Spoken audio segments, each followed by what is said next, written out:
altar, she supposed, and on it was Hector. Is the throne empty?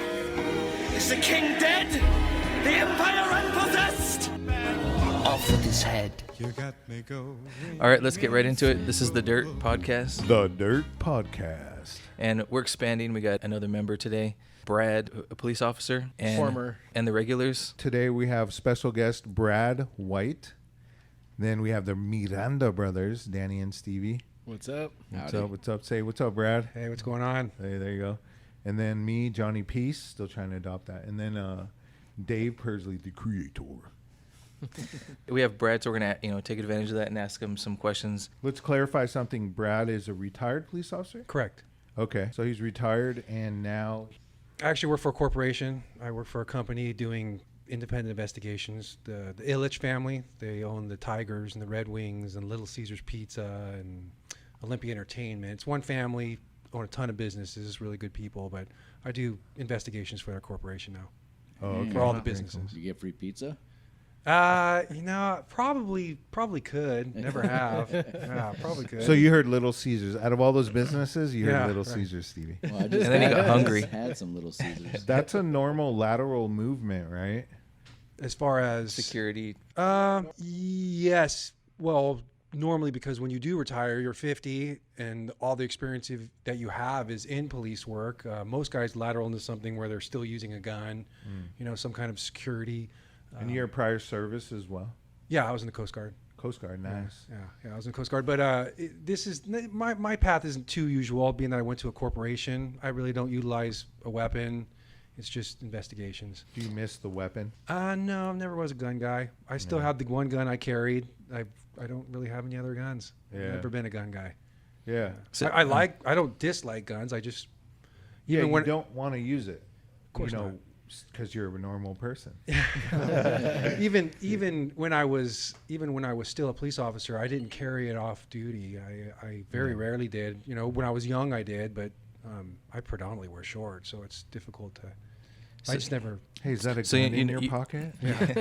you never felt more secure with it than without it. You just felt okay either way. No, I felt more secure with it for sure. I just Mm-hmm. I had gone through, at that point, I don't know, now 50 years of life, and I've never needed it, so I just don't see any reason. And I pretty much avoid areas where I think there's going to be a problem, although And, there could be a problem anyway. How many years have you been an officer, and what positions? I was a police officer for 20 years. I started in L.A., South Central, 77th Division, and then I You lateraled got over. the easy shift. Yeah. And I lateraled over to Whittier for 18 years. I really held every position. I just kind of went through the ladder. I was an officer, a training officer. I went to the detective bureau, burglary, then to robbery, and then I became a homicide detective and promoted to sergeant. I did recruiting for a while. So I noticed some people, their jobs are their identity. Do you feel like your job is your identity, or not necessarily? No, my job is not my identity, but again, police work is it takes a little discussion to really understand. Granted, I don't consider myself a stereotypical police officer, but I was and am, and it's a job that is staffed by all different kinds of people. There are people that you obviously. And I just met you today. If I met you otherwise, I wouldn't know that you were a police officer. But I'm also not surprised. Some people, it's a little more obvious. You're a little more down to earth officer, I would say. Oh, I appreciate that. I guess. Let me ask you something. Something we've been talking about. It takes a few bad apples is what it is. Most of the police force, when you were working, and I'm sure still today, are normal, cool cats that just want to go home, spend time with their family. And I wanted to reiterate that if that's what you feel was happening. I mean, what's the inner workings of that? Everybody seems cool. Everybody seems not out there trying to bust chops, or what do you feel about that? I started right at the Rodney King era. Yeah. And when I came in to law enforcement, again, I was in South Central. I was Was that a motivating factor, or you were already on that path? No, I had never. My path to police work wasn't something I strove to achieve or wanted to do. In fact, I was a kid that was in a lot of trouble, and I ended up moving to Hawaii for a while. Went to the Coast Guard, got out, moved to Hawaii, came back, really had no direction, and I started coaching my little brother, who's 14 years younger than me, his football team. And the defensive coordinator for that football team was a cop, and he was an academy instructor. And literally one day he goes, "Hey, I can get you in the academy in 3 weeks." And I had never thought about being a cop before that day. And 3 weeks later, you know, I shaved my head and I was in the police academy. And so my path was not one where I dreamed of being a police. And then what was your motivation going in, and did that change as you worked? My motivation going in was to make a living, to be honest, you know, and to make a living, and the idea of it was exciting. And I mean, I can still remember the first day of getting out of the academy and getting done with my FTO. When you become a police officer, you have to travel with another experienced police officer for almost a year, and then they cut you loose. I remember driving off, you know, for the first time by myself in a police car, pulling out of the parking lot thinking, this is fucking crazy. It's got to be surreal, huh? Yeah, I got a gun, and they're giving me a police car, and they're telling me to go out, and I can remember it vividly. Wow. Yeah. Yeah, I couldn't imagine. John, do you remember Uncle's story? I don't think he wants us to say his name, but he was watching a TV show, and Probably Hawaii 5-0. he goes, "I could do that," and that's how he got into the police that's force. how- That's how he was doing construction before, and he was doing all right, but he got tired of that job and saw it on TV, and he goes, "I could do that." Book 'em, Dano. It's a job, and I don't think I answered your question at all, but it's a job that it's nothing like you think. It's nothing like you think. All the perceived dangers and issues and things that people look at police and go, okay, these are the things that they deal with and the dangers, and scary, must be scary that you're going to get shot and this and that. None of that is really a worry. You know, the number one killer of cops to this day is suicide. Really? Number one killer of cops is suicide. Wow. And most people don't know that. And in fact, what got me out of police work was my partner killed herself on duty when I was a sergeant in charge, and I went to go find her and found her in the house. Oh, God. And up until that point in police work, the things that I experienced over 20 years, it wasn't the things that you would think. It was the things that you experience. Like, you know, I still have a hard time even talking about the fact that the hardest part was knocking on a door and telling someone their 16-year-old daughter's dead. Yeah. You know, and those kind of things are things that people don't really realize or take into consideration of what police work is. It's Wow. Yeah. TVs and movies portray it totally different. But Yeah. getting back to what was the majority of the population of police work, they were all different. Yeah. But I will tell you this, they are and still are, and I'm not a hardcore cop guy, some of the best people I've ever met in my life. Yeah. I mean, just some of the most solid human beings, people that with true integrity, they're truly always try to do the right thing. You know, they're truly out there trying to, because it's very easy to get into that job and go, you know what, I've done this for a couple of years. Let me tell you about the things I've seen and experienced. Fuck this, I'm going to go do something else. A lot do. They're like, I'm not doing this. This is too much. And unfortunately, those are the people that should stay in a sense, because they know the job is hard. They have the ability to do it, and they also have that empathy, integral. People with integrity, that's so important nowadays. Well, the process too, and especially Whittier PD, when I was in LA, I didn't get enough to really experience the culture, and I was so young, I couldn't give you a really effective idea of what that culture was like. But at Whittier, I mean, that was my police department. I became the command staff. I grew up with it. And after the Rodney King era going into it, there was a really concerted effort it wasn't as much as holding people accountable. It wasn't as much as making sure people are good people. It was a process of making sure the department held itself accountable. So there was more of a culture as time went on for me in my police career, where if someone did something that was wrong, that person was less stressed out than the person that was standing next to him, because that person was going to be held accountable. But if the person beside them didn't make the command staff and bring it to the attention of command staff, so to make sure that it was adjudicated in whatever way it was going to be adjudicated, that person would be fired instantly. And then they would go to the process of dealing with the person in it. Was there a union in Whittier? Yes, there is a police union. And then what did you think about the union? Or did it Again, not really play in too much? you don't have to worry about asking me anything, because anything you ask me, I'm good with. You know, I'll answer it to the best of my ability. I won't defend anything. But as far as the police union itself, there's a necessity to have that union, because police work is something that the majority of people want done. They just don't want to know how it's done. And that sounds like, whoa, that's crazy, dude. I don't want to hear that shit. You know what I mean? That sort of makes sense. Nobody wants to know how. People want to have sausage, but they don't want to know how it's made, and that's true in a lot of fields in different ways. You know. Yeah. When you just touch on things that have occurred recently, and you know, I don't have a problem saying it, and I'll entertain any question giving, the idea of systemic racism in police work, it doesn't exist. Now, even as this has gone on, I've even had to back up and go, well, wait a second, man, you were at one police department and you dealt with 30 other police departments and went to training with another 1,000 people from different police departments. There's definitely the possibility that there's a police department in Kentucky where the entire structure is actually engulfed in racism. I can't deny that.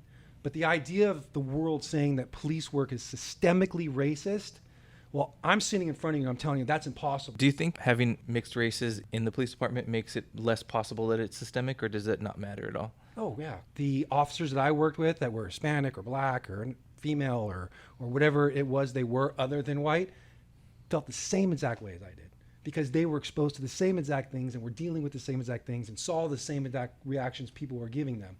Getting back to the idea of the systemic racism in police work, I worked intimately for 18 years with one police department, and I'm telling you, through that, I know one guy where I looked at and said, that guy treats people different based on reasons other than the way that they're reacting with them. Have you guys ever run across a security guard or a bouncer who has a chip on their shoulder? Yeah. And they're just difficult to deal with. Was there people in the force that you ever ran across that were sort of that way? Those are the guys that didn't make it to becoming a police officer, and so they're pissed The off. security guards? They always buy the car that came from the police auction and roll around with the loudspeaker.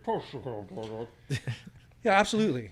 100%, absolutely. But again, a day of doing police work, just a day, just a shift, just a night of doing police work, the people that you are dealing with, it never is about color of skin. It's more about the cultures of neighborhoods. Like, I'll tell you right here, I've never cared about anybody, race, color, religion, like that. But I do hold issues with certain neighborhoods and cultures, the way people live their lives. I absolutely do. And if that's wrong, it's... Well, that's the hard thing is, there's profiling has a stigma, but also profiling could save your life. You run across patterns and you have to notice patterns, right? Yeah, profiling is absolutely necessary in police work. It's absolutely necessary. There's no possible way. That's actually a question I wanted to ask. So, as a police officer, did you ever see, or even did you ever do this where you'd see someone and think they might be guilty of something, so you'd pull them over and then search the car? Oh, absolutely. Does that happen? Absolutely. But under the laws of, under the process, if I saw you driving in a car, say it was a specific type of car and you're driving by, or I saw another person, that's Hispanic, shaved head, tattoos on the face, 13 on the head. all of the 13 on his uniform eyeballs. aspects that is gang culture. I'm absolutely going to get behind that person, and I'm going to wait until there's a vehicle code violation. And the idea of pulling them over is absolutely to get inside that car. And it's absolutely to find what is going on, because the probability of them breaking the law or doing something that's illegal is extraordinarily high. And you're trying to get that off the street. Absolutely. And maybe you can clear this up too, because I got in a discussion on Facebook. I'm pretty sure I got the right answer, but you can give them, more exact answer. Is a lot of people are pulling out their camera phones and when they get pulled over and recording, and then the police officer asks them out of the car. And if they don't get out of the car, they can be removed from the car. People think of the car as their home, but it's not really their home, right? Yeah, how does that work? Ooh, this sparks debate right Okay, here. and what you're seeing now, mind you, there's about 800,000 police officers in the United States. Every day, I think it's like 10 million. There's like 10 million contacts by cops that occur on a daily basis. And what you guys are seeing are viral videos of interactions that just go fucking south. You know what I mean? And 99.9% of them are just poor process. And usually it does stem from an officer doing a poor job. There is a process that you got to follow. When you're in police work, dealing with the customer, unlike, say, if I was a barber, I'm cutting a hair, I don't have to worry about that situation. If I pulled over Danny and, we're talking, I don't know what Danny's got in his car. I don't know where this is going to go. I don't know if Danny's got a dead person in the trunk, which we had a dead guy in a trunk on a normal traffic stop. So as you're going through the process, there is a way that you have to go about it to do everything you can to figure out what you're dealing with, but always be ready for it to go completely south. As far as I understand, the police have a right to remove you from your car if they, Like if you disobey if there's suspicion of danger for the other person or yourself. Yes. And then at what point are you allowed or not allowed to search the car? If you have probable cause, if you have a reason to believe that there's something that is illegal that has occurred, Like if they have something on them something in the car, Then they smell can- of, not necessarily now because of marijuana, but when I was doing it, marijuana smell, anything, probable cause is essentially giving you the right to look further into something that you've already established that there's a high probability that the law's been broken. Do you think that it's possible to take that right away from police officers of being allowed to pull the person out of the car, let's say when he's on his own or he's just with a partner? Do you think that it's possible and they can still do their job? Because we did have a debate in here in where should police officers be allowed to pull somebody from their car? Yeah, no, I don't think if you take that away, of course they can still do their job. Are we all going to be less safe? Yeah, absolutely. You should bring up your drone idea. Yeah. I wish I remembered what But it is. but mind you on that. Oh, yeah. I'll tell you my... Oh, I'm sorry. Go ahead. Yeah, if you take away the right for the now, first off, you shouldn't ever have to pull someone out of a car. Yeah. You know, if a situation comes Like up, and- literally pull them out of the window. absolutely not. That should never get to that point. That's a person that does their job bad. That's a person that has taken the situation. There's always a way to get around that, even if it's taking the time and going, listen, you're not going to leave until you do step out of the car because we have to resolve whatever the situation is and literally play a waiting game. You know, bring another couple officers going, hey, listen, we're going to sit here until you come out of the car, and until that happens, we're not going to resolve it. Right. It's patience. That was It's, going along with my de-escalation. idea. Now, Yeah. My granted, idea was if it's click on all the cameras and then send a drone right out in front of the windshield in case the guy's trying to stash something. And you just sit that drone right there. I think all cops should have little cop drones. yeah, So yeah. awesome. Yeah, you might like go to civil rights violations. when you Well, start talking about hold that. on a second. They're allowed I'm not to film against cops. I'm not against the idea. I'm How just would, saying how I would don't you know how feel it about fly. that, though? Trying out drones in the city where rather than you going up to the car first, the drone goes first and asks them to roll down their window. You can speak and see. Roll down your window. Citizen. And your name is on the drone. I think it's a great idea. I think it would take a lot of research and work, Resources. but unfortunately, we're not talking about expanding, budgets. We're talking about the Defunding. defunding budget. Yeah. So I think we have to take that off the. If there are officers that think it's a good idea, it should try it on small scale because I don't know if it's more or less intimidating. Like, are people going to feel like RoboCop came to their window, or they're not going to, or they're going to feel safer because they don't see a gun? It's very rare that you would get someone out on a normal traffic stop out of the car, anyways. I mean, like I said, what you're if we seeing put on guns in video. the drones? Wait, have you ever gotten a hot chick out of the car just to check her out? No. I don't know. Well, let me tell you. Hey, you guys want to get on the hot chick topic? Take the the fifth. idea of that is, and this was taught to me very, very early, is that if you do pull over a female for a traffic violation, and a traffic violation obviously was committed, you absolutely 100% have to give them a ticket. You cannot let them leave without a ticket, because if they leave without a ticket and they come back to the police department and go, this officer pulled me over and was being inappropriate to me, they're going to say, why'd you pull her over? And I say, well, she ran a red light. Where's the ticket? And you go, I didn't write one. And they go, oh boy. So there is a whole process. The civil liability of police work it's ungodly. It's constantly a process of going, I have to check my cues. People don't like to be held accountable. It's hard. People don't like to. It's a difficult job, and not that I'm special. I'm not. It just takes a person. It takes the public to realize, this is not a job that you can define how it needs to be done. Every situation is different, and every situation. I always see people complaining about the most ludicrous things and wanting to scream at the top of my lungs. You guys don't even know what you're talking about. Like, people go, oh yeah, he walked up to the car. He has his hand on his gun. Every traffic stop I ever did, I had my hand on a gun. Yeah, it's smart to put it there. It just has to be. I don't know who I'm dealing with. It's like the armrest in your car. You put your arm on the armrest, you put your hand on the thing. It's just you have to be sticking out, prepared for the worst to occur. Yeah. The incident that we all watched in Atlanta where the guy fought with those two cops. The thought process of a police officer, me, a guy who has a family who's just doing a job trying to make a living and I want to go home. If someone fights me, so they're going to stay out of custody. If someone fights me and another guy, and I've had it where it's a vicious fight, that's a fight to the death. Because someone that's trying to be not held accountable, going to jail, and is willing to fight a police officer, I think anyone sane can agree. If you decide to fight a police officer, you're in a fight for your life. Yeah. If someone fights me, at that point, I'm in a fight for my life. So let's say you're in a struggle with someone who does not want to be arrested. Let's say it's a pretty decent sized person and it's taking you some time, but you're capable, you feel like you can do it. If a civilian comes in and helps, is that helpful or is that not helpful? Yeah, because I've seen some videos like that where it'd be My a dad cop and has. a big guy. Yeah, I'm sure he has. And Yeah. like a bunch of civilians will run in there and like grab the guy they're rolling around fighting. And... I think the important thing on that is just listen to what the cop says. If the cop isn't saying anything, obviously he wants you there. I've had, and it's rare. All these things you're talking about are extraordinarily rare. Fights for your life, being in shootings. I was involved in 2 shootings in 20 years. Which is probably a lot for some. It's some people have never gone through yes, it, right? absolutely, Yeah. absolutely. I'd say most. I would say most as well, for sure, most.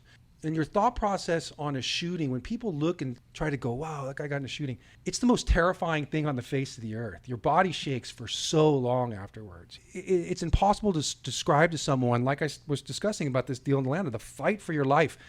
When you're in that situation and you're fight for life, things happen so fast. It's such a process that's so critical. And when that guy ran and had something in his hand and turned and that guy saw muzzle flash, I'm telling you, 20 years of law enforcement, that shooting was completely and totally justified.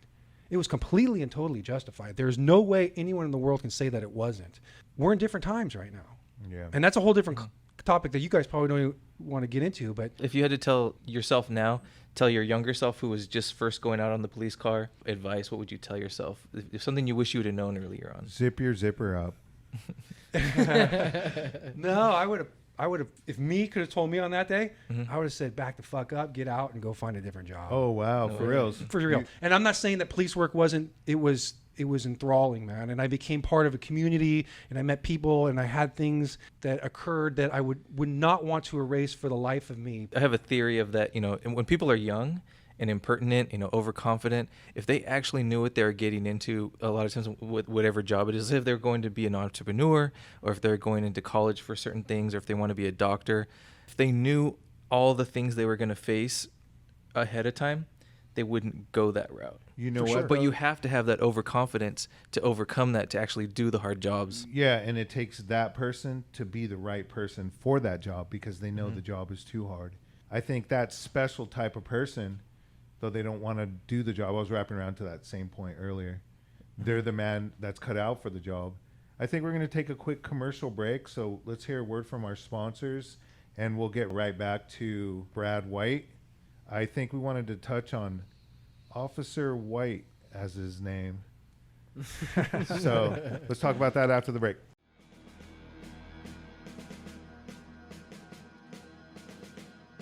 Hi, I'm Mike Hinton, and I'm running for city council. My opponent, Gary Daly, he thinks he's better than us, just because he went to Yale and he has a doctor's degree. Are we supposed to call him Dr. Gary and bow down and kiss his ring? I don't bow down for anybody. America. He thinks he's better just because I went to the University of Phoenix? I want to be your city council member. He thinks he's also better because he's Protestant and I believe in the Church of Scientology. Who is he to think he's better than me just because I think the Dark Lord Xenu is coming back for all our souls? I will put more vending machines at the DMV and I'll bring Walmart to town with the added McDonald's. That's a Mike Hinton guarantee. Can my opponent Gary Daly say that? Does he even like going to McDonald's? Probably not. He probably eats tofu and sushi. He thinks he's better than all of us. So vote for me, Mike Hinton, for city council. Paid for by Mike Hinton and the Mike Hinton campaign. That's a hawk. Does Gary Daly have hawks in his television commercials? That's a real fucking hawk. Where's your hawks, Gary Daly? All right, thanks to our sponsors, we're back. That's right, and we're talking to a special guest today, B.White. He's a former Coast Guard retired police officer. We were touching on that before the break. To be Officer White in a post-Rodney King era, that must have been a lot of fun. And the name tag said B.White. Officer, it was the first initial. Really? Officer B.White. Yeah, Officer B.White. One of my very first experiences was, I tell you where it was, Manchester and Gramercy, right on the street. I had a contact. We made contact with somebody, and they read my name tag out loud. It was an African-American guy. Said, I see how it is, Officer B.White, in a very condescending. And it took me a second for it to register, first because I was new and scared, but it didn't register with me what this guy was insinuating, like it was a joke, like my name tag was fake, but after, it even made me laugh a little bit, going like, no, dude, that's really my name. My name's Brad, If your middle name was Super, you could be B. Super White. Yeah, for sure. Yeah. So let's go into something anecdotal, lighten it up a bit. Well, I mean, that was a pretty good, funny story. But were there some other, like, what's the craziest call you ever came across? Oh gosh, man. I had a call where we got a radio call, and I was fairly new. Matter of fact, I was on training, so I was the one that had to address this. We got a call about somebody naked. It was like a summer day. It was super hot. I remember that there was someone naked near a home in a residential neighborhood in Whittier. When we got there and spoke to the people, and their daughter had seen a guy looking through the window of the house, and she described him as being naked, an older white guy. We went around the neighborhood and looked for this guy, and mind you, man, it had to have been 90 degrees at the time, and we ended up finding the guy, and he was hiding in the bushes at a different location, completely butt naked, covered in sweat. She wasn't lying. No, she was not lying. Yeah. Completely covered in sweat, which, mind you, we went out to the window prior where he had been and looking for anything that we could decipher or figure out who this guy was. And there underneath the windowsill, there was semen. Ew. So he had been masturbating and looking through the window. Had a lamb silent place. So yeah, That's a bad day when you have to arrest a naked person, huh? it's a bad day when your job is identifying semen under a windowsill during 96 degree heat. Yeah. But, so we end up finding the guy, and he's totally butt naked, older white guy. He comes out from behind the bushes because we kind of get a big circle around him. And when he comes out from behind the bushes and he's standing on the sidewalk, so we've got him surrounded by the side of a house. He's covered in sweat, and we can see that his testicles are swollen literally to the size of about a softball, and they're purple.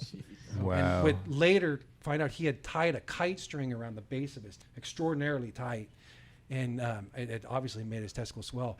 But when the guy came out, he was under the influence of something. I don't remember what it was. I imagine it was meth.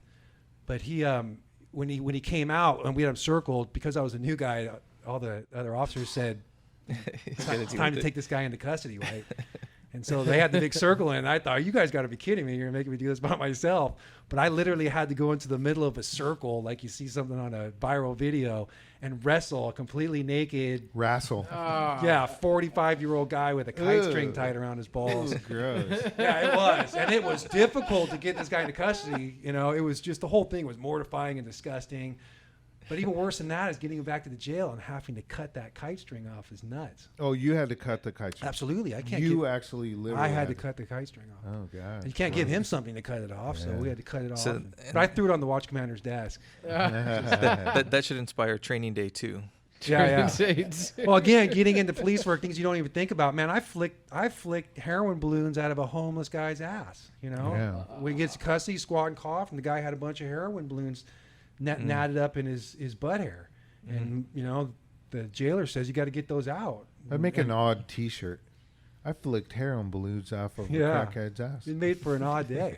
Yeah. Did you wear gloves or did you just go free? No, I absolutely had gloves, but it did take a while to flick them out. It was either flick them or pull, and the whole thing is just So you can't ask them to remove it themselves. absolutely. But that guy turned around and told me He's to not fuck gonna. off, and bend over and spread his cheeks wide and goes, "You get them." Oh. Yeah. So Now, would you tell these stories to your wife, like over dinner, like when she's like, "How was your day?" you know what? No, man. It's another Wait till we're done eating, and then I'll let you know about the balloons. another interesting aspect of police work you guys never think of. 20 years, I never came home and talked about my day one single time.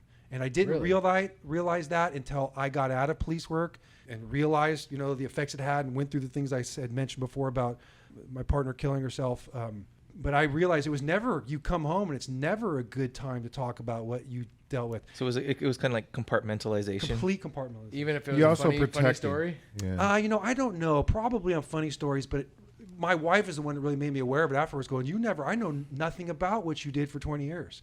Because I never would come home and you see your son and your wife or whatever, and it was never a good time to go, hey, let me tell you about the kid I saw got crushed, or you know what I mean? Yeah, obviously. whatever not, it is. you know, You're that'd be hard to protecting talk them. about. Yeah, which is And mental which is good. survival, like Yeah. you're home, you're safe. It's a different.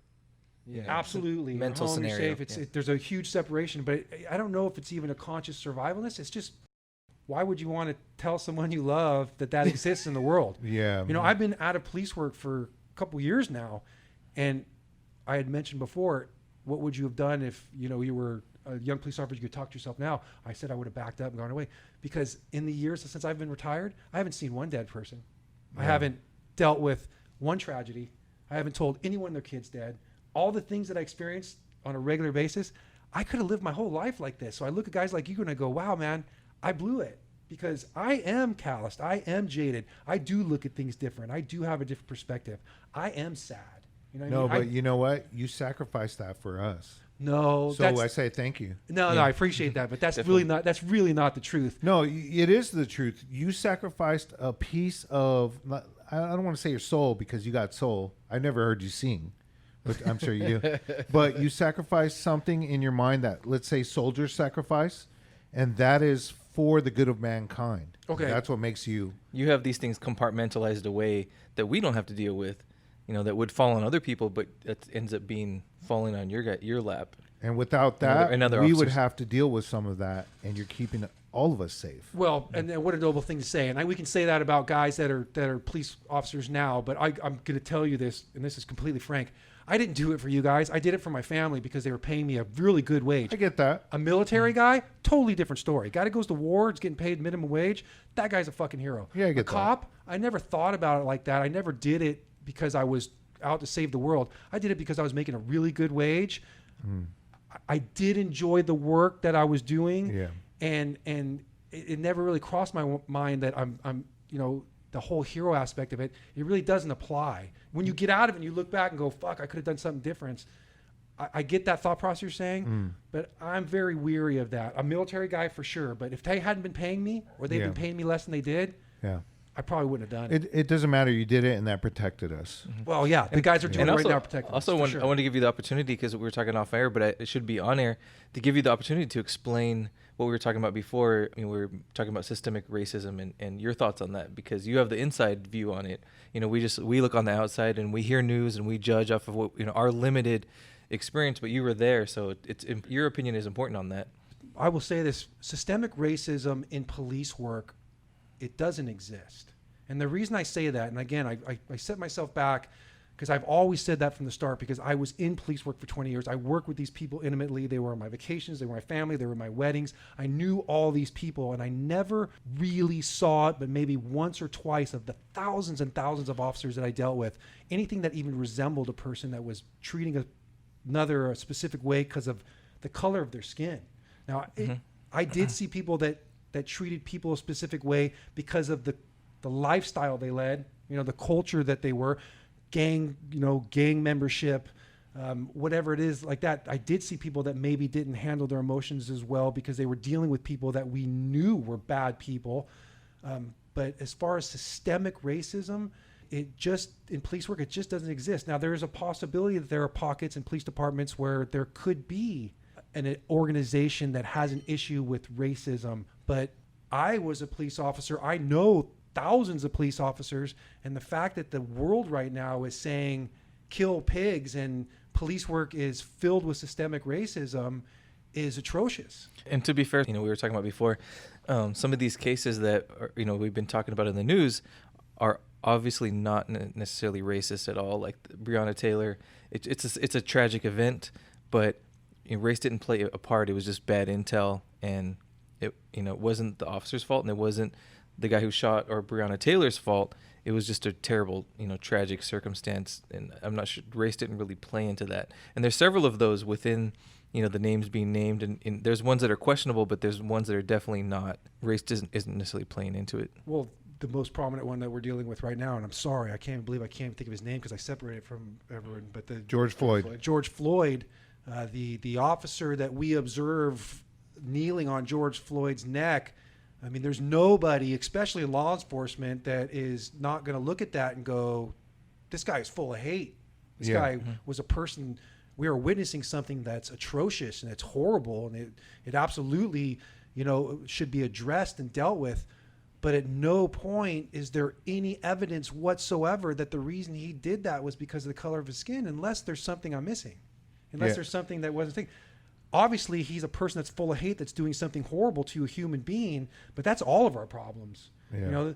But the world we're burning down the world. There's a portion of people right now that are burning down the world because they're saying that officer was racist and systemic racism plagues our police departments. Yet in that incident, there is absolutely nothing that tells us that had to do with race. Well, he was whatsoever. married to a Laos woman, so I get it. You can pick and choose the race you hate, but really he was married to a different race. So if he's racist or not, really he was just a person filled with hate, which is not common. It's one bad apple again. But know? how can this be occurring where this tremendous amount of racial upheaval and issues is when we observed an incident that there's nothing that says it had to do with the color It's of a the skin. lack of understanding, and it's the only answer some people have in their mind. And they were fed that answer, and they ran with the ball with that. But really, it may not, and it sounds like it's just not the case. Well, on the George Floyd incident, I have no idea, and from what we saw, we don't know that he was racist or not racist. But I think the idea behind systemic is that someone cannot be racist, but the system makes it accidentally easier for them to lean on people of color per se. But they're not necessarily actively doing it or even consciously doing it. It's just that they're considered easier targets, and there's no proof yet that I believe that's come out that it was a race incident. Could have just as easily done it to someone else and possibly got away with it. Maybe he saw someone that was on drugs in a compromised state, and I'm going to lean on him. Whatever the reason. That guy was an asshole to some other race earlier that day, because I'm sure he gave a lot of people a hard time. That guy would have been an asshole to any race. Any race. It didn't matter what race you were. If He that was guy going to in- be an asshole. If that guy was in Huntington Beach and he came across a white tweaker that in the same circumstances, that guy would have done the same exact thing. He was a Hell piece of yeah. shit. And that's all of our problem. He wouldn't have flicked the heroin out of the guy's butt hairs. So it's a frustrating situation to have the knowledge and to really truly understand what we are dealing with and what's going on and see going on in the world. So I have a crazy theory. I'll try to summarize this. So we do know that police deaths and civilian deaths have gone down from the 80s till now, and it was even higher before the 80s, but the 80s were a little bit of a high in recent times. So there is less That's when crack violence. came out. Is it? Yeah. There is less violence. There's less death on the officer side and the civilian side. So things are getting better slowly. Maybe it's the scrutiny that helps make everything improve. Do you think that's possible or no? Or it's just not good? Yeah, I think, I mean, like I said, I started really at my career started with the Rodney King incident. And as we had discussed, I personally got in right at the time when police work was what it was during Rodney King. And I was part of that 20 years afterwards that I saw massive changes in police work, just to make sure that whatever problem it was that they were saying existed, that it was taken care of. You know, I saw the changes that they made for accountability and trying to make it better and to make sure that these specific people that are bad that get into police work are eliminated quickly. But as we had discussed, the scariest part about this whole thing that we're dealing with right now, there is no fix for it because there's going to always be bad people, you know? Right. I think there's no fix for bad people, but we're coming closer as a society. Are we? We're coming closer in a sense that we're trying to find the bad people. And that's what's going on with when they start to point out police officers, oh, these guys are bad people. And we need to keep climbing the chain. We need to say, hey, this politician's a bad person. Hey, this guy's a bad person. But when you say teachers, that, let me just touch on that one thing. When you say that we're finding the bad people, we're coming close and coming together and finding the bad people. Are we finding the bad people? Because what I see on TV is I see a bunch of people committing crimes. During the process of committing those crimes, they're writing on the walls, kill pigs. And like I said, I intimately know hundreds of guys that are the best people I've ever met in my life. And they just wrote on the wall, kill, rob, kill, da-da-da. You know what I mean? So are we finding the bad people? Yeah, or because are we watching the bad people and sympathizing with the bad people? just like there's a couple of bad people in the police officers, there's a couple of bad people that are doctors, teachers, etc. Society has more because society is a larger group than these individuals. And so the asshole ratio to normal people is larger in society, but still the same mathematically. So you're going to find a lot more assholes, but most of us are not like that. Most of us are not going to write on the walls. Most of us don't want to spit in the police officer's face because we love them. We're related to them. And we've made love to them. I haven't. I'm just saying some of us have. So You dated a cop Didn't you once. date a cop in Texas? Yeah, I did. She was banging too. Yeah. This girl named... should I say the Yeah, name? yeah. Okay, Patricia. What's up, girl? And last we had a names. lot of fun. I feel so bad the way we broke up. Well, just so here's a police perspective too. The pessimism that comes to police work. When you say there's more good people than bad people, I think it's a closer ratio than you realize. What do you mean? Hold on. Say this again. I think there's a huge portion of people that are less than savory. You know, I think there's more than you even realize. But there's more people that are good. But you run across. I hope so. You run 60-40? I hope so. Just not when it comes to buying I hope toilet so. paper. I'll take apparently. 60-40. But we all judge by by our own proximity. We run across people in society around us under good circumstances. You're running across them under, like, you're called to their door, or you're called to those locations On the worst to run into those people, and in their worst situation, where we don't experience that. And let me give you the insight to that. Since I've been retired, like we had discussed in the break, I've run into almost no assholes in the last couple of years. Yeah. I've had no problems. All the people I've come in contact with, for the majority of them, have been good, decent people. So I can see where the rest of the world goes, hey, most people are good people. Whereas at another time, I would go 12 hours call to call, and for the most part, run into people that were horrific. But to actually understand society, you got to add all those perspectives together. But as individuals, I don't have. We're actually going to post your phone number, so anytime anybody sees an asshole, call retired officer B.White. Yeah. And we'll let you know there's assholes out there. He can still. handle them. Is it easier to police when you're not under the scrutiny of times like now? Times like now, policing It's right probably now the is hardest impossible. right now, right? Police, It's impossible. Policing right now is impossible. The problem with policing, and again, so many of my friends are still police officers.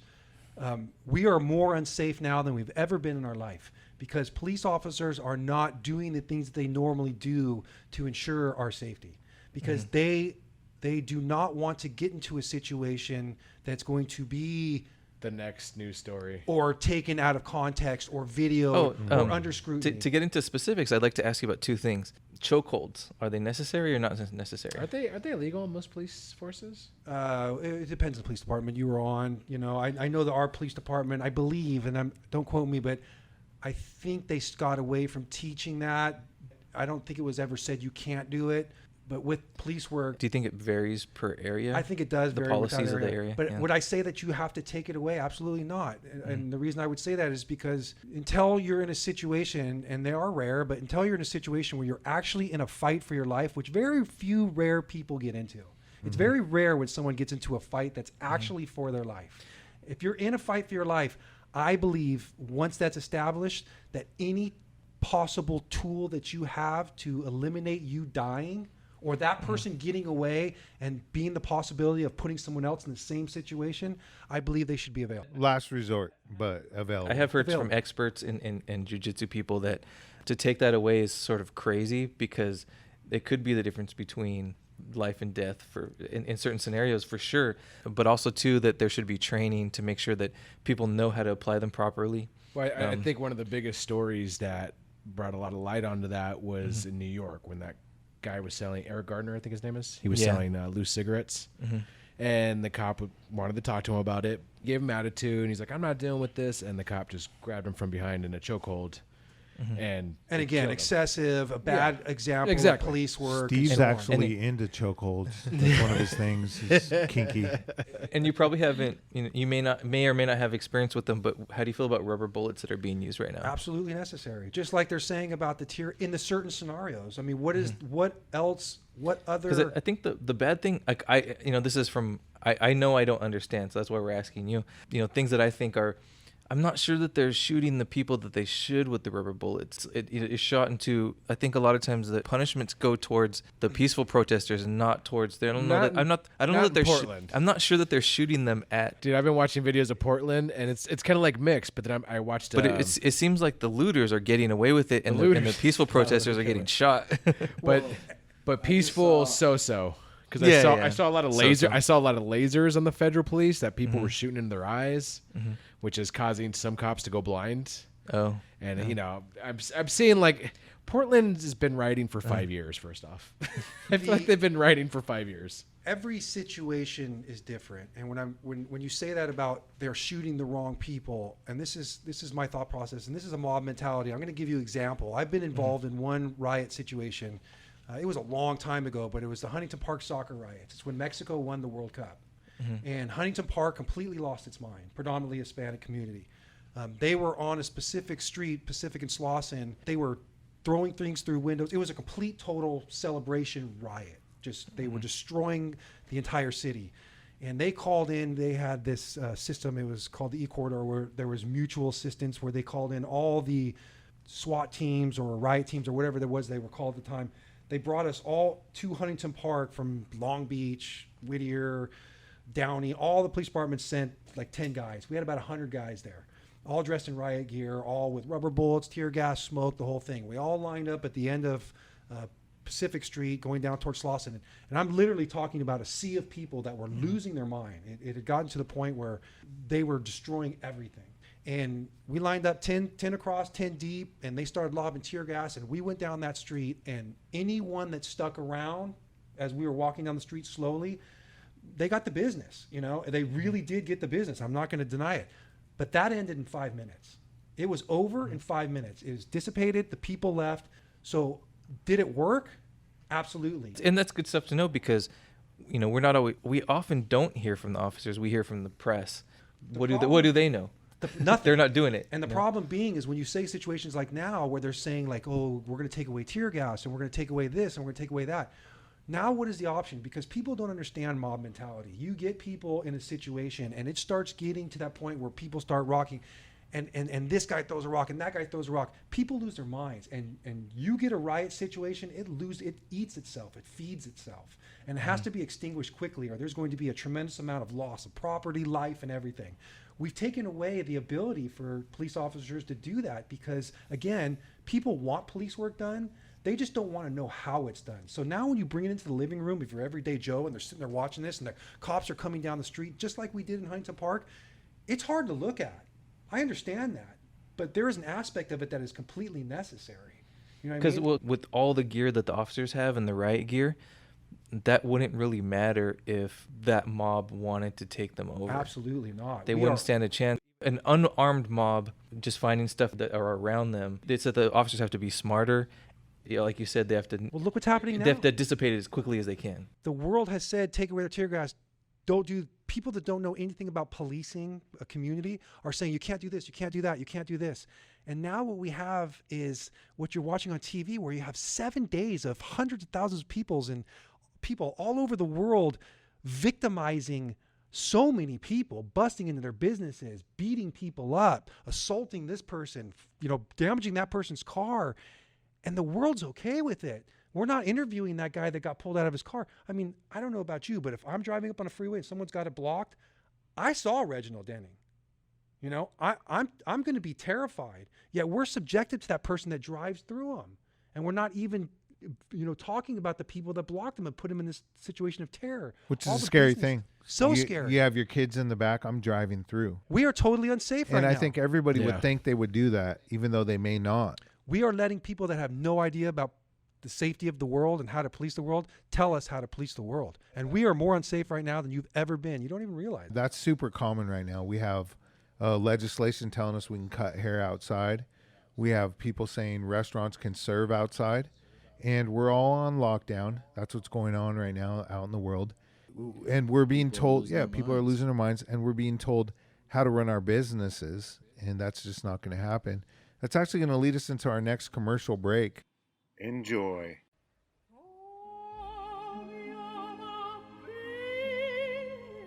Sometimes I just sit and ponder life, and I think, whatever. How long have I been sitting here? Am I really just pondering time? Whatever. But then it's me sitting here in this space. Am I really just pondering space? Whatever. Whatever cologne. Available at all Walgreens or whatever. Okay, we're back from break, and if you just joined us, we're the Dirt Podcast, and we're interviewing retired Officer B.White, Bradley White. We got the Mirandas and Pursley. And Johnny Peace. And something we were talking about, sometimes I think We need to be recording all the time because in between the breaks is when the meat is. Yeah, it's some of the best parts. Some of the best parts. And you brought up a term that I'm still trying to grasp because I'm stupid. It's the dissemination. I hope I'm saying it right. Dissemination of information. You're saying it right. I just still don't know what that So you means. said there's a problem with that's our biggest problem is the distribute dissemination of information. We were saying the whole idea of this topic and trying to figure out what the problem is and how to fix it. And I truly believe the only real problem we have right now is the dissemination of information, the information that the world's getting. What the world sees every day in their living room, they interpret as being true, and it's not. It's not true. It's not. And you know, we're being told something continuously by people that the world considers influential, whether it's sports people or politicians or this or that, and they're saying something specific, but unfortunately they're getting the same information as we're getting. And that's the scariest thing about it. We had talked about it earlier. The scariest thing about the world right now is that the 15-year-old girl that's on the corner with the Black Lives Matter sign is completely passionate about what she is out there for, and she completely believes it. So you can't even point at that person and go, "You stupid bitch," because she's doing the right thing. She thinks this horrible thing is happening to a community and she wants it to stop. Yeah. And that's her truth. So how can you possibly be upset with that? And now we have a huge portion of the population that are doing just that because of the information that they're getting from all the media outlets that we have, whether social media or the media or personalities. So she can still have that passion. She can still have the drive and do the right thing. But if she's on the foundation of information that's not exactly right, what is the right she's doing thing? the right thing and the right thing is to point out when there is wrong in society, whether it be of any job, and prosecute them. Well, she's doing the right thing. She's standing on that corner because she fully believes that something horrible is happening and she wants it to stop. Yeah. One thing I'd like to point out is the hypocrisy of the dissemination of information is that the media is acting like it's trying to get all the racism out of society when they are racist themselves in the way they make headlines and the way they write articles. When a white person does something, they'll call them a lone wolf and a misunderstood person in a bad situation. But a lot of times when it's a black or a dark person, then they go into more detail and make it more sinister, and they don't see the difference. It's because it sells newspapers. It makes their sponsors more comfortable. People still buy newspapers? But they do it. They do it both ways. They do it both ways. They do that, and they do it on the opposite side as well. They play the side, devil's advocate. They give tainted information that the world is convinced of. So now we're fighting a battle against people that are doing the right thing. We're literally fighting people that are out there doing the right thing because they don't even realize what they're fighting for is wrong. Some people think that even though maybe the racism is conflated, that there's a focus on corruption in certain departments that might exist. Do you think that's possible or no? Of course. And so this is my uninformed or over-optimistic mind trying to make sense of things. But since deaths on both sides, on the officer side and on the civilian side, that have been going down over the years, and violence has been going down over the years, it feels like chaos because some people are for and against the three strikes laws and the drug wars, but something is working. Something is bringing down crime over time. It's the breakdown of a muscle to build a muscle. We may not know what it is that's actually bringing all the crime down, and maybe it's because the reporting has gotten better, the detective work has gotten better. Police work has gotten better. Some things have gotten better. Police work's gotten better. And I know that it's tough, I believe, for officers and anybody who is an expert in their field to get criticized by people who have no idea what they're talking about. As an artist, we get judged by people all the time. Let's say if you're a rock band, when somebody writes a review, they're not necessarily a musician. They're just a person with an opinion, and it feels weird getting judged by that. But also that gives you publicity. But they could be totally not knowing what they're talking about when they talk about music. As an artist, we get judged by people who have no idea of color theory and composition and all the things, all the work we put in and what it means exactly, and the story that we're trying to convey and why it makes sense and why it doesn't. It's just people have opinions. Everyone has opinion. Everywhere you go, there's an opinion by people who are all amateurs and armchair philosophers and armchair experts and people who got their degree on Facebook. People who got their degree on watching YouTube videos who really don't know. I put in tons of time to know what I'm talking about and what I'm doing when it comes to art, just to be judged by people who glance and have an opinion. but there's not really a job that's not under scrutiny. It's when with video games, which was what I mainly work on, the programmers don't really get the praise or the criticism. The artists get all the praise and criticism, and so sometimes the programmers get mad at us because they're like, well, we worked on this just as much or more than they did. But it's also, we get both sides of the coin. When some people hate the game, they hate us. When people love the game, we're the champions of the universe. But they don't riot against video game makers. Yeah, that's where we don't have a lot of skin in the game. It's just, but it is a reputation, and it is frustrating on a level. But I also understand that it's a little bit silly on some level. It's just all that I have to compare. Well, getting back to what you're saying, the prioritizing of here we have this issue and how do you fix it? What are we going to do? How do we make this better?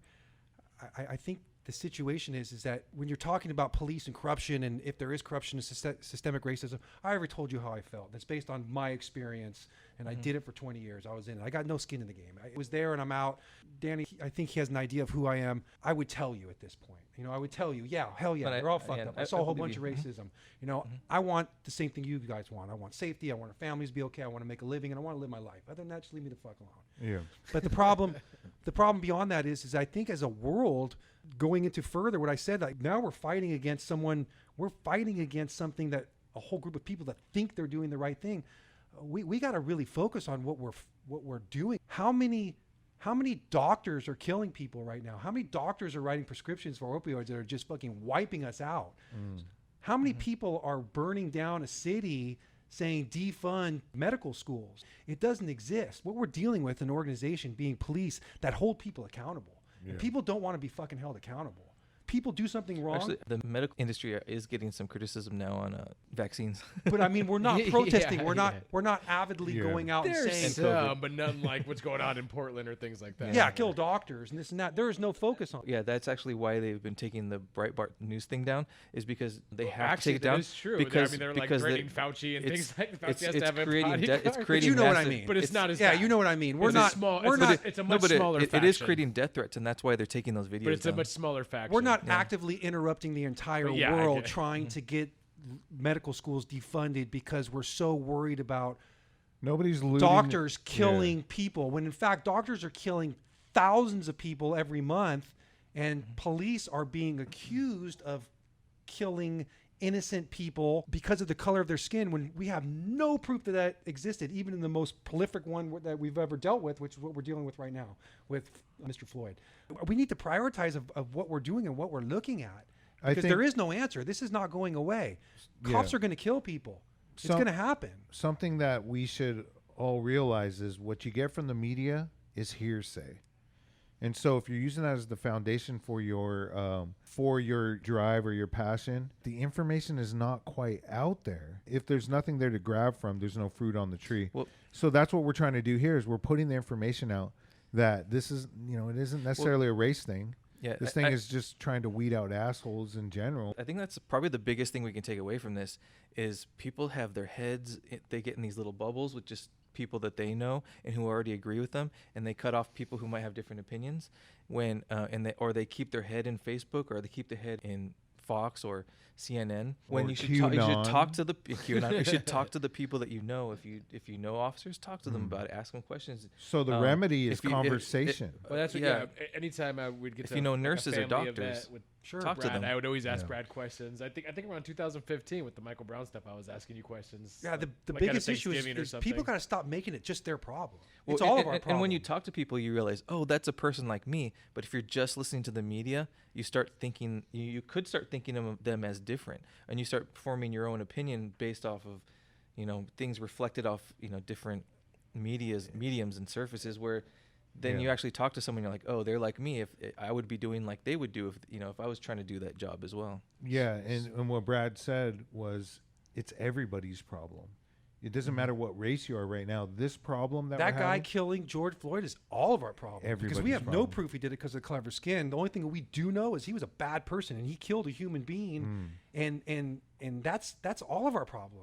That's all of our problem. If it was a different community, he probably would have done to somebody else. Unless there was something I don't know about. We already established that. We don't know of anything that insinuates that it was because of the color of his skin.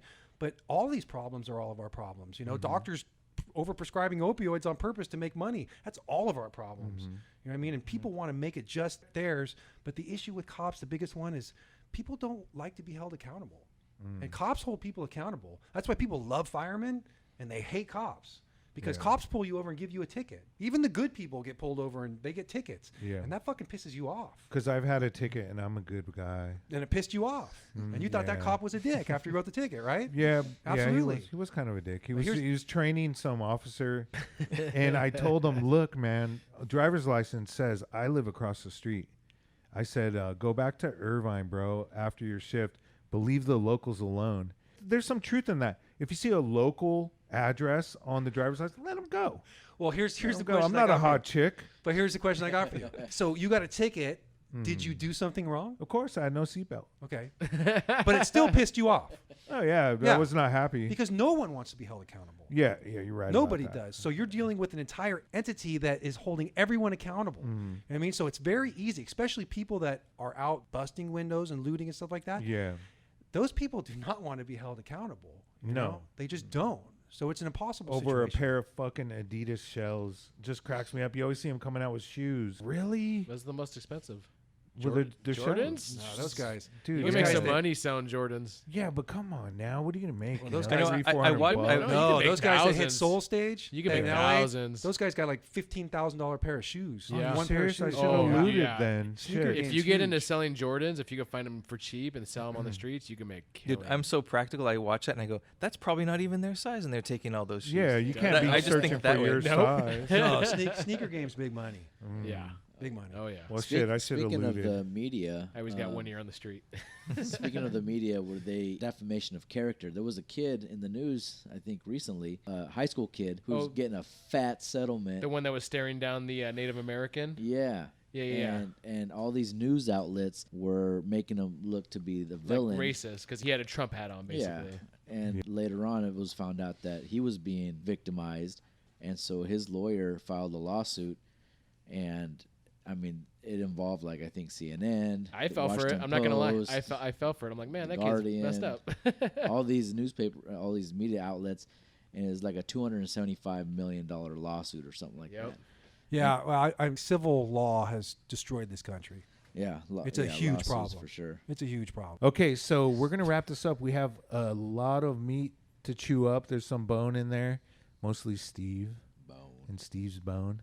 I love to thank Officer B.White. I cannot stop saying that. Officer B.White. Brad, thanks for coming in and to give us an insight on that. A lot of people don't get to pick the brains of somebody who's been through it, and so love to have you again. Yeah. We had Dave leave the house. Dave has to drive to Arizona. He's in trouble. And then the Miranda brothers. And you got Johnny Peace on the mic. We're going to wrap this up till next time. Check us out next week. Thanks a lot. Let's get a sign off from everybody. Yeah, I really appreciate you guys having me here, and I hope to do it again soon. Do you have anything you want to add to? No. I it's nice to have the venue to kind of give you guys an inside view. People are looking at this all wrong, you know? Yeah. They really are. And you know what? This is a beginning to what we think can solve this, and that's let's get the information out there on how to really think about this. Yeah, so Brad, thanks for coming in. Next week, we're actually going to bring in a cop who is racist because we want to get all opinions. No, I'm totally kidding. No, this is actually, I know an earlier podcast. Buford T. Justice. Buford T. Justice. Oh, dude, I was watching some Boss Hog clips. Oh, my God, Boss Hog. I watched the Truth Serum one where he had to say the truth the whole time. And it was awesome. Check it out. Generally, love the car, but, not for the flag, whatever. Stevie, you got anything to say? Because you've been talking this whole time. I know. It's been a great podcast. Thanks, Brad, for showing up and giving us some insight. We really appreciate it. Yeah, thanks a lot. Signing off for the Dirt Podcast. See ya. The altar, she supposed, and on it was Hector. Is the throne empty? Is the king dead? The empire unpossessed? Off with his head. You got me going in circles.